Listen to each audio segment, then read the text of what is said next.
Hey everyone, I wanted to take a second and talk about some tactics that may help many of you develop or improve strategies for Orcs Must Die.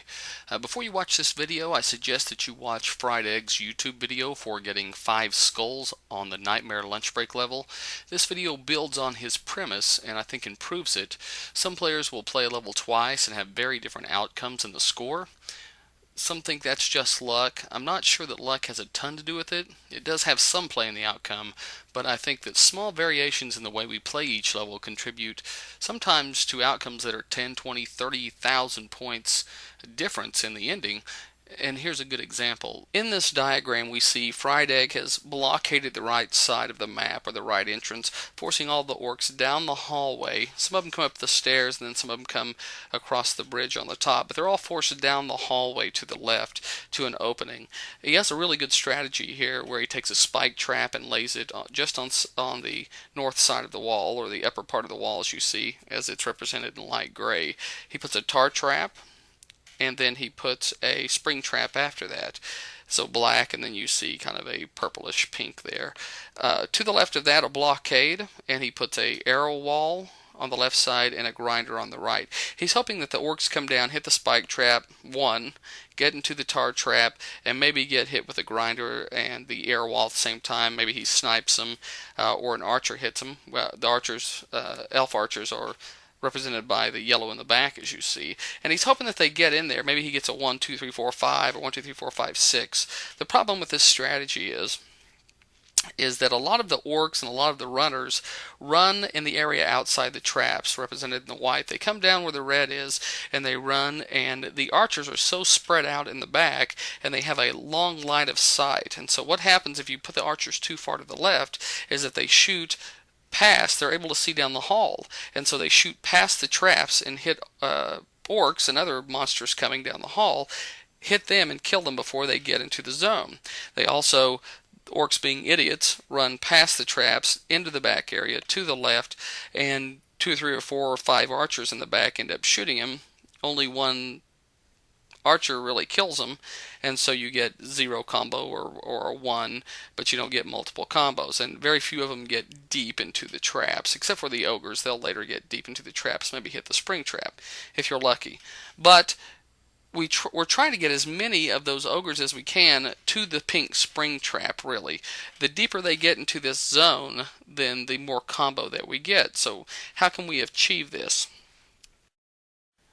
Let me play a short video here of what it looks like, and this is Fried Egg setup currently, and I'm going to play a short video and walk around and let you look at it and see the open space and what the trap sets up in case you're having a hard time looking at it. Then we'll move on to the second diagram and explain a little bit some of the improvements on tactics. So here's that. Take a look at it.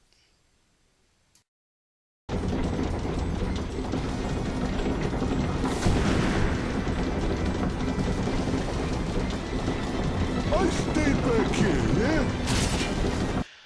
So now let's look at the second diagram and a possible improvement to Fried Egg's strategy.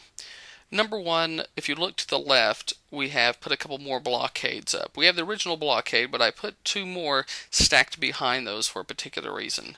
Number 1, a lot of the orcs they run behind the spike trap or through the spike trap into the left side into the wide area, and they get shot or killed and they count for no combo. Now we're keeping them all to the right, and so this keeps them moving in a singular form all the way into the entrance, on top of a spike trap, and then into the tar trap to get hit. I also put 1 more spike trap behind the spike trap he had, so if they do run that way, before I can usually even see them, they're on top of a trap. They're going to at least count for a 2 combo when I shoot them most of the time. Okay, so from there, the biggest thing I did is I moved all the elves to the right, and I moved them to where they can barely see around the corner for a certain reason.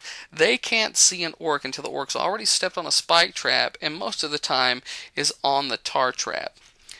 You upgrade the archers with a weaver, and so that way you get a 2 combo off them, and you also upgrade the grinder and the other traps, the spring trap too, so when ogres come it will work on them. This is going to lead to a 7 or 8 combo later on. I'll explain why. Okay, so we have the spring trap, we have the tar trap, we have the grinder, we have the arrow wall. They have to run onto a spike trap and come in. This helps us. Like I said, if you have the elves any more to the left, they can see down the hall. It isn't going to help you. Now, we cast the lightning above it.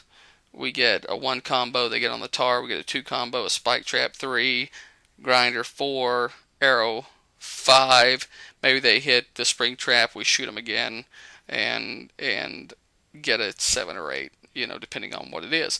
The other thing is don't run out and shoot a bunch of shields off the orcs. I saw in a couple videos where people run down, they shoot all the shields off the orcs, and then they get in there. We want them to get as deep as they can down to the spring trap, because the further they are in towards us before they get to the elves, the more combo we're going to get. A lot of times people will run out and they'll snipe a shield off, snipe a shield off. All of them don't have shields, and then they get right into the spike traps and get killed, and it doesn't count for very many combos. So what you want to do is just leave them alone, because that first spike trap's going to shoot up, knock their shields off. It isn't going to hurt them, and then they're going to be able to get deeper into the tar and deeper into the grinder and arrow walls, and they're going to count for 5s and 6s. And then some are going to count for 7s and 8s, depending on how quick you are. And you keep yourself over with the archers, too, to make sure that you can snipe them and you don't shoot anybody too early also. So we're looking at a little better strategy here, or a tactic, rather. It's his same strategy with a few more tactics coming down here. Good news is that the ogres are going to not get killed. They're going to hit the spring trap, they're going to hit the spike trap, they're going to hit the tar trap, they're going to get shot with the arrow wall, the grinder, you're going to have the 2x combo on the elf, and then you're going to shoot them. You're going to get a 7 or 8 every time out of the ogre if you have all of those upgraded. And if I had video recording software, I use the demo to show you those short clips that I'm going to use here, but I don't have the full version of the software. If I had it, I could show you a full playthrough video. There are a few other tweaks, but you get the general idea is that you're funneling them and you want them to get deep. You don't want them to get killed instantly. Yeah, when we're trying to get 5 skulls and trying to do it early in the game, we're trying to kill them as quick as we can. We actually want them to last deeper into the traps to get that combo. Remember, we're shooting for a high score, so we want to get them as far as we can and get as most points as we can without getting our butt kicked and getting killed. Okay. So there we go. The other thing is that stand around the corner, stand to the right of the spring trap, and I never cast the lightning until I see the white of their eyes. What's that mean? That means that I stand there and I watch. I never cast the lightning until I see an ogre or an orc hit the spike trap. When I see first blood strike, then I go ahead and cast it. Why? Because boom, there's the first part of your 1 combo, and then you go ahead and cast the lightning storm over him to get him deeper in. Plus, you're not wasting some of the time of the lightning storm and sitting there for him and waiting. It gives you the maximum amount of time. So what we're doing is we're waiting for the bunch to come. It gets there. The first orc hits a spike trap, rather. Then you cast the lightning, and then let the sniping begin. Hit the headshots. You get the elves to shoot them, and this is really putting them in together. And there are a few other things and the order in which you do this, I'd like to show you. If I had some 3D recording software I could show you, but I think this best explains how to do it. And when you develop your strategies, you want to get those elves off to the right, and you want them to get it to where the last thing that they see is, you don't want to give them a whole lot of time to shoot them and snipe them off in the distance. You want to wait until they're on top of the traps for those elves to hit them and get the 2x, 3x, 4x, 5x combos.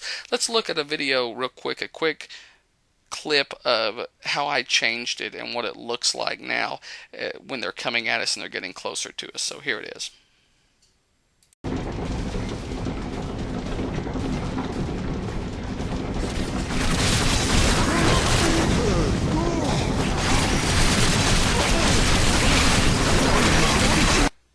Well, that concludes this video for Strategy and Tactics for Orcs Must Die Nightmare Lunch Break level.